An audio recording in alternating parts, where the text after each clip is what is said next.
Regular ઘરે બનાવતા એક સરખા ફરાળથી કંઈક નવી જ રીતે આજે આપણે ફરાળી દહીંવડા બનાવશું અને આ દહીંવડા એટલા ટેસ્ટી બને છે અને એટલા સોફ્ટ બને છે કે તમે બહારના દહીંવડા તો ભૂલી જ જશો। તો ચાલો બનાવવાનું શરૂ કરીએ।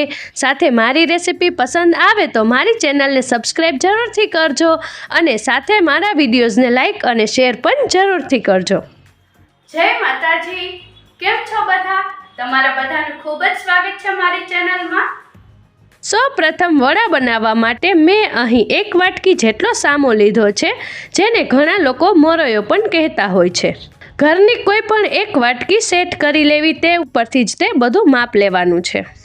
હવે વડા બનાવવા માટે સામાને ક્રશ કરીને લોટ દળવાનો છે, તો તેના માટે એક મિક્સર જાર લઈ લીધું છે।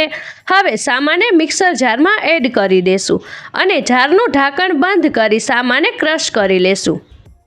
તો સામો ક્રશ થઈ ગયો છે। આપણે સામાને આ રીતે દરદરો લોટ કરી લેવાનો છે।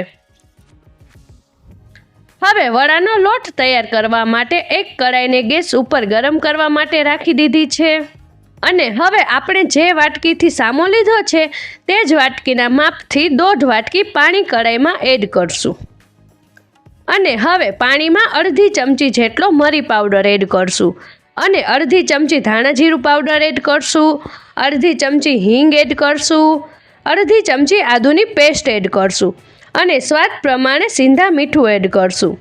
સિંધા મીઠીની જગ્યાએ જો તમે ફરાળમાં રેગ્યુલર મીઠું ખાતા હોય તો તેનો પણ ઉપયોગ કરી શકો છો અને વડા એકદમ સોફ્ટ બને તે માટે 2 ચમચી જેટલું તેલ એડ કરશું અને એકવાર બધી વસ્તુને સારી રીતે મિક્સ કરી લેશું અને જો તમે આમાંથી કોઈ પણ વસ્તુ ફરાળમાં ન ખાતા હોય તો તેને સ્કીપ કરી દેવી અને હવે પાણીને ઉકળવા દેશું। તો પાણી સારી રીતે ઉકળી ગયું છે। હવે આપણે જે સામો ક્રશ કરીને લોટ બનાવ્યો છે તેને લઈને હળવે હળવે પાણીમાં એડ કરશું અને ચમચાથી હલાવવાનું ચાલુ રાખશું, જેથી લોટના ગઠ્ઠા ન થાય। તો લોટ એડ થઈ ગયો છે। હવે ચમચાથી લોટને 30 સેકન્ડ સુધી સારી રીતે હલાવતા રહેશું અને ગેસની ફ્લેમ ધીમી રાખવી। તો લોટ સારી રીતે મિક્સ થઈ ગયો છે। હવે કડાઈનું ઢાંકણ બંધ કરીને લોટને 1 મિનિટ સુધી ગેસની ફ્લેમ ધીમી રાખી ચડવા દેશું। તો 1 મિનિટ જેટલો સમય થઈ ગયો છે। હવે ગેસને બંધ કરી દેશું અને આ સમયે કડાઈનું ઢાંકણ ખોલવાનું નથી। કડાઈને 5 મિનિટ સુધી બંધ જ રહેવા દેશું, જેથી અંદર રહેલી વરાળથી સામો એકદમ સોફ્ટ થઈ જાય। તો હવે 5 મિનિટ જેટલો સમય થઈ ગયો છે। હવે કડાઈનું ઢાંકણ ખોલીને જોઈ લઈએ તો તમે જોઈ શકો છો કે સામો સારી રીતે સોફ્ટ થઈ ગયો છે। હવે કડાઈને ગેસ ઉપરથી ઉતારી લેશું અને લોટને થોડો ઠંડો થવા દેશું। તો લોટ હવે થોડો એવો ઠંડો થઈ ગયો છે। આપણે લોટને વધારે ઠંડો નથી કરવાનો, અડી શકાય એટલો ગરમ જ રાખવાનો છે। તો આ સમયે તમે જોઈ શકો છો કે લોટ એકદમ છૂટો છૂટો લાગે છે।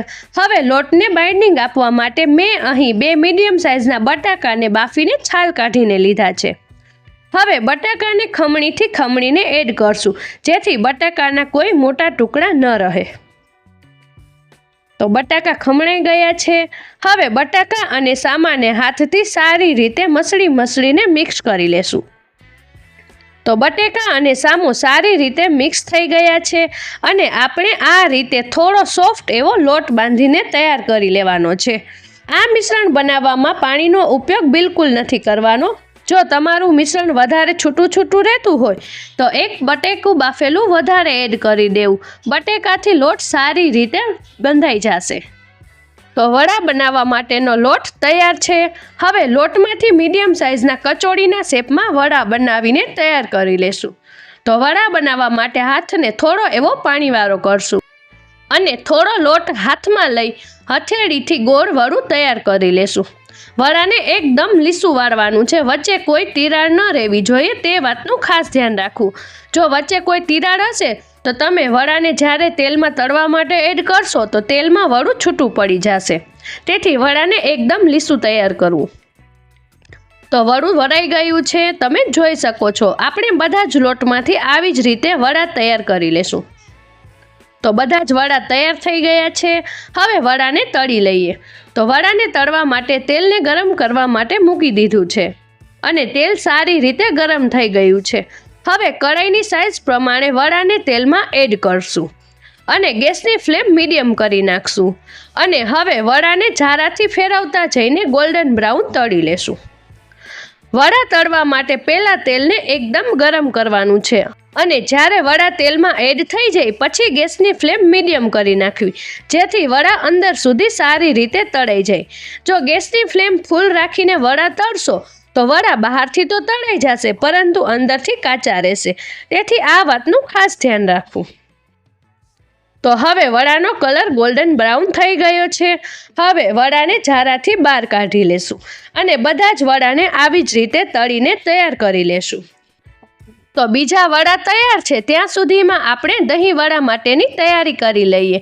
તો વડાને સોફ્ટ કરવા માટે મેં અહીં થોડું એવું ગરમ પાણી લીધું છે. પાણી અડી શકાય એટલું ગરમ લેવાનું છે.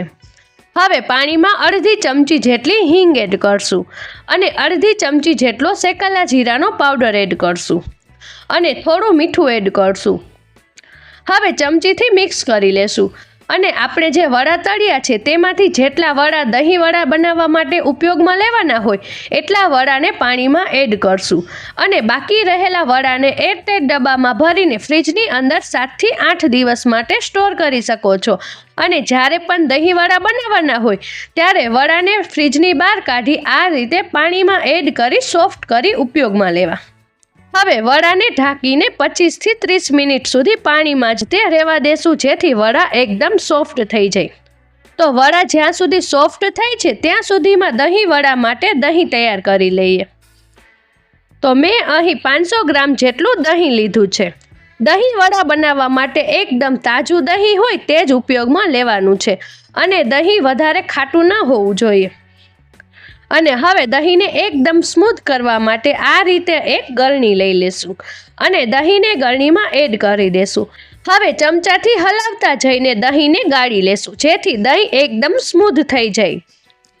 તો દહીં સારી રીતે ગળાઈ ગયું છે. હવે દહીંને ગળ્યું કરવા માટે 4 ચમચી જેટલી દળેલી સાકર એડ કરશું. સાકરની જગ્યાએ તમે ખાંડનો પણ ઉપયોગ કરી શકો છો. તો જેટલું ગળ્યું ભાવતું હોય તે પ્રમાણે ખાંડ કે સાકર દળેલી એડ કરવી. હવે ચમચીથી સાકરને મિક્સ કરી લેશું અને હવે આ રીતે ઝયણી કે વિસ્કર લઈને આવી રીતે દહીંને થોડું ઝેરી લેશું, જેથી દહીં એકદમ સ્મૂથ અને સિલ્કી થઈ જાય. સાથે તમે મારી રેસિપી કઈ જગ્યાએથી જોવો છો તે પણ મને કમેન્ટ કરીને જરૂરથી જણાવજો. તમારા બધાના સપોર્ટના કારણે જ તે વિડીયો આટલા ચાલે છે, તે માટે બધાનો ખૂબ જ ધન્યવાદ. તો દહીં વડામાં એડ કરવા માટે આપણું એકદમ સ્મૂથ, સિલ્કી અને મીઠું એવું દહીં તૈયાર છે. અને જો તમને દહીં વડા એકદમ ઠંડા ઠંડા પસંદ હોય તો દહીંને ફ્રીજમાં રાખીને ઠંડુ કરીને પછી ઉપયોગમાં લેવું. હવે દહીં વડામાં એડ કરવા માટે ગ્રીન ચટણી બનાવી લઈએ. તેના માટે એક મિક્સર જાર લઈ લીધી છે. હવે મેં અહીં 2 લીલા મરચાંના મોટા ટુકડા કરીને લીધા છે, તેને પણ જારમાં એડ કરશું. અને 1 વાટકી જેટલી ધાણા ભાજી લીધી છે તેને પણ એડ કરશું. 1 મુઠ્ઠી જેટલા સિંગદાણા એડ કરશું. 1 ઇંચ જેટલો આદુનો ટુકડો એડ કરશું. 1 ચમચી જીરું એડ કરશું. અડધી ચમચી હિંગ એડ કરશું અને સ્વાદ પ્રમાણે સિંધવ મીઠું એડ કરશું. અને હવે અડધા લીંબુનો રસ એડ કરશું. લીંબુનો રસ એડ કરવાથી ચટણીનો સ્વાદ પણ વધી જશે અને ચટણીનો કલર પણ એકદમ લીલો જળવાઈ રહેશે. હવે 4 થી 5 ચમચી જેટલું પાણી એડ કરી જારનું ઢાંકણ બંધ કરી એકદમ સ્મૂથ અને ઘાટી ચટણી બનાવી લઈએ. તો ચટણી બનીને તૈયાર છે. હવે બનાવેલી ચટણીને એક વાટકીમાં કાઢી લેશું. તો આપણે આ રીતે ઘાટી જ તે ચટણી બનાવવાની છે. તો ગ્રીન ચટણી બનીને તૈયાર છે. સાથે મેં અહીં આંબલીની મીઠી ચટણી પણ લીધી છે.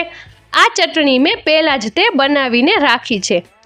આંબલીની ચટણી રેસિપી હું તમને ઉપર આઈ બટન ઉપર કે પછી વિડીયોના એન્ડમાં આપી દઈશ. તે રેસિપી જોઈને તમે આંબલીની મીઠી ચટણી બનાવી શકો છો. અને આંબલીની આ ચટણી બનાવીને તમે 6 મહિના સુધી સ્ટોર કરીને રાખી શકો છો. અને આવી રીતે જો તમારી પાસે ચટણીઓ તૈયાર હશે તો તમે ગમે ત્યારે દહીંવડા, ભેળપૂરી કે કોઈ પણ ચાટ એકદમ ઝડપથી તૈયાર કરી શકો છો. તો દહીંવડા માટેની બધી જ તૈયારી થઈ ગઈ છે અને આપણે જે વડાને પલાળવા માટે રાખ્યા હતા તેને પણ 30 મિનિટ જેટલો સમય થઈ ગયો છે અને તમે જોઈ શકો છો કે વડાની સાઈઝ પણ થોડી મોટી થઈ ગઈ છે અને વડા એકદમ સોફ્ટ થઈ ગયા છે. હવે વડાને હાથમાં લઈને 2 હાથની વચ્ચે રાખી હળવા હાથે પ્રેસ કરી બધું જ પાણી બહાર કાઢી લેશું. તો વડામાંથી પાણી બહાર કાઢી લીધું છે. હવે વડાને એક પ્લેટમાં કાઢી લેશું અને હવે દહીં વડાને સર્વ કરી લઈએ. તો આપણે જે ગળ્યું દહીં બનાવીને તૈયાર કર્યું છે તેને ચમચાથી આવી રીતે વડાની ઉપર એડ કરશું. હવે ગ્રીન ચટણી એડ કરશું. ત્યારબાદ હવે આંબલીની મીઠી ચટણી એડ કરશું. હવે ચપટી જેટલો મરી પાવડર છાંટશું, ચપટી જેટલો શેકેલા જીરાનો પાવડર છાંટશું અને ચપટી જેટલું મીઠું છાંટશું. હવે મેં અહીં આ રીતે જે મસાલા સિંગ આવે છે તે લીધી છે, તેને પણ ઉપરથી આ રીતે એડ કરશું. હવે થોડી એવી કિસમિસ એડ કરશું, થોડા એવા દાડમના દાણા એડ કરશું અને હવે ધાણા ભાજીથી ગાર્નિશ કરી લેશું. તો આપણા દહીં વડા સર્વ થઈ ગયા છે અને જો આમાંથી કોઈ પણ વસ્તુ ઘરમાં અવેલેબલ ન હોય તો તેને સ્કીપ કરી દેવી અને તમને જેવી રીતે પસંદ હોય એવી રીતે દહીં વડાને સર્વ કરવા. તો તમે જોઈ શકો છો કે દહીં વડા એકદમ સોફ્ટ બન્યા છે અને ટેસ્ટી તો એટલા બને છે કે તમે બહારના દહીં વડા પણ ભૂલી જશો. અને હવે તો મહાશિવરાત્રિ પણ આવી રહી છે અને આપણે શિવરાત્રિના દિવસે બધા ઉપવાસ તો કરતા જ હોય છે અને આ દિવસે તો ઘરમાં અલગ અલગ પ્રકારના ફરાળ બનતા જ હોય છે. તો રેગ્યુલર આપણે જે ફરાળ બનાવતા હોય તેની સાથે તમે આ દહીં વડા પણ જરૂરથી બનાવજો. બધા લોકોને ખૂબ જ પસંદ આવશે અને મને કમેન્ટ કરીને જરૂરથી જણાવજો કે તમને મારી રેસિપી કેવી લાગી. મારી આજની રેસિપી જો તમને પસંદ આવી હોય તો મારી ચેનલને લાઈક, શેર અને સબસ્ક્રાઇબ કરવાનું બિલકુલ ના ભૂલતા. ફરી મળીશું એક નવી જ રેસિપી સાથે. આવજો.